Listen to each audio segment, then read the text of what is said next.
Axie Infinity changed its tokenomics, and that's what makes the token outperform the rest of the market. The question is only for how long? Let's have a look at the on-chain metrics. Let's look at the data most people are not considering to try to figure out how much longer this rally might last. Hi, my name is Gerhard. I'm in crypto for the last 8 years. I started this channel 5 years ago, and 3 years ago I crossed the first million. And I did this through constant trading and investing. On average, I outperformed buying and holding Bitcoin by roughly 2% per month. That's then how that looks like over time without any additional investments. And because I added more and more to the portfolio by additional investments, that's then the long-term development. I also started automatic copy trading, but more on that later in the video. Now let's go back to Axie Infinity and its token. AXS is a governance token, and the crypto space is talking about the pump, wondering what's causing all of this. This is the long-term Axie Infinity chart in US dollars on a logarithmic scale.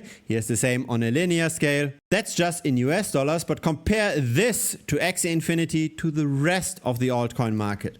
So now we don't just look at the US dollar price, but we take away the general ups and downs of the crypto market. We just look at how much is Axie Infinity under or outperforming the rest of crypto. And we tended to have very constant underperformance versus the others market cap. So the market cap of the altcoins that are not in the top 10. The chart versus Bitcoin looks very similar, but that then changed at the beginning of the year. Suddenly, Axie Infinity rallied by 250% versus Bitcoin. Now, where does the long-term underperformance come from? It mainly comes from token dilution. There are more and more tokens hitting the market, and investors and team members and incentive programs, they all increase the supply, and the demand of Axie Infinity tokens didn't grow at the same pace, thus the long-term underperformance. But the inflation has now stopped. And that's why we suddenly see those surprise rallies, including the recent one. Fundamentally, the crypto gaming project hasn't really changed that much. Here is the revenue that's generated per day. There isn't really any improvement since beginning of the year. Only the relative price performance has done better. The market cap is currently at 236 million. Thus, it's still, if we exclude Floki Ino, which is rather a meme coin than a gaming token, the largest crypto gaming project. Let's have a look at the on-chain metrics. So we've got 76,000 holders on Ethereum. We've got 90,000 holders on the Binance Smart Chain. And what we see here on the left, that's the number of wallets with at least 700 AXS. So that's roughly $1,000 worth of the token. In the middle, it's $10,000 worth of the token. On the right, it's $100,000 worth of the token. So this is on Ethereum, and here is the same on the Binance Smart Chain. For whatever reason, the largest query here timed out. But in general, we do see that more and more wallets tend to hold Axie Infinity. And I don't think this is because of purchases. I think that was mainly because of vesting unlocks and incentive programs, simply the supply growing over time. Have a look at the trading volume in the last 24 hours. We've got 200 million on Upbit, that's on the spot market.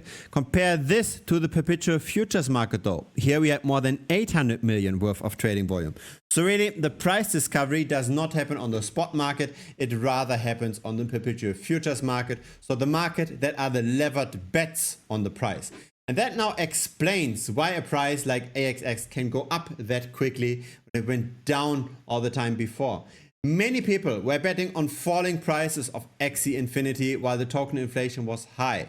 Now the token inflation is gone, and now it's safer for market makers to manipulate the price up, to squeeze out everybody that still bets on falling prices. Have a look at this. This is the funding rate of Axie Infinity. And with the first short squeeze that happened at the beginning of the year, the funding rate suddenly got extremely negative. So many people are betting on falling prices.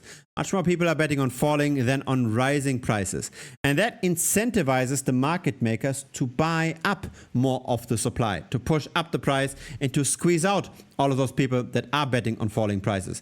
Now with the secondary squeeze, we again see the funding rate turning more negative. Of course, price rallies like this create a lot of liquidations, more than 4 million just yesterday alone, and the trading volume peaks as well. And so that's how the game is played. The more bets we have on the price, the higher the spot price goes as well. And then once the market manipulation winds down again, the price comes down, the amounts of bets on the price come down as well.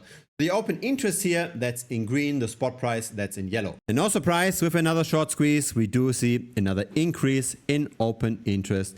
And at some point, this will turn around. At some point, we will go negative again. But what is that point? When does it make sense to bet on falling prices of Axie Infinity? What has historically been the best way to time this?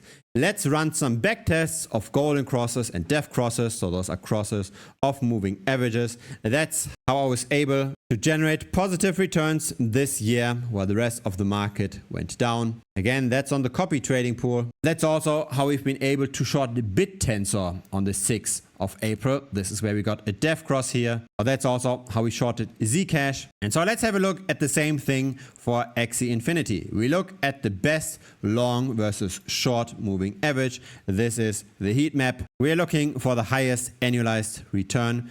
The best annualized return is the cross of the 21 to 23 day simple moving average. So here is that on a live chart. We would have shorted Axie Infinity here on this day, on the 11th of February. We're very far away from another death cross because currently the blue line is above the orange line. We have to see the momentum slow down first, because that's a potential danger, right? We get our first short squeeze, then attention on Axie Infinity rises, and then the market makers just squeeze again, create another wave of liquidations. That's what happened in the past, right? Our first wave over here, our second wave over here, and then once everybody got liquidated, then the short squeezes slow down and the market makers sell off their supply again. Something like this might happen again. This might just be the very first short squeeze. That's why we want to work with golden crosses and death crosses. We want to make sure that the current momentum has already died down. We are very far away from that situation right now. Currently, the momentum is still bullish for Axie Infinity. But if we get another short squeeze and maybe another one, and then at some point things slow down again, that's when we enter a short. And that's then when again we get our signal. In the premium announcement channel, I've already turned on the Telegram notifications for BitTensor. So here it is, Telegram is on, but you can also, if you want to, enable the email alerts as well. With the automatic copy trading, so that's then where we execute the signals when we get them from the backtesting tool, we target to make roughly 44% per annum. That's what we achieved last year, and that's also what we're currently on track on achieving this year. But you don't need to do anything automatic. You can simply just track those two moving averages, the 21 and the 23. And whenever you get the death cross, you can just join us on the short. I think it's better to bet on falling prices of an asset that tends to have long-term negative performance, especially when the momentum dies down and especially when the funding rates normalize again. If you found this video useful, feel free to give it a like. It helps the channel grow. Feel free to also subscribe. I publish videos regularly. See you next time on YouTube or see you on Premium. Link to Premium pops up here on the screen. Cheers. See you next time.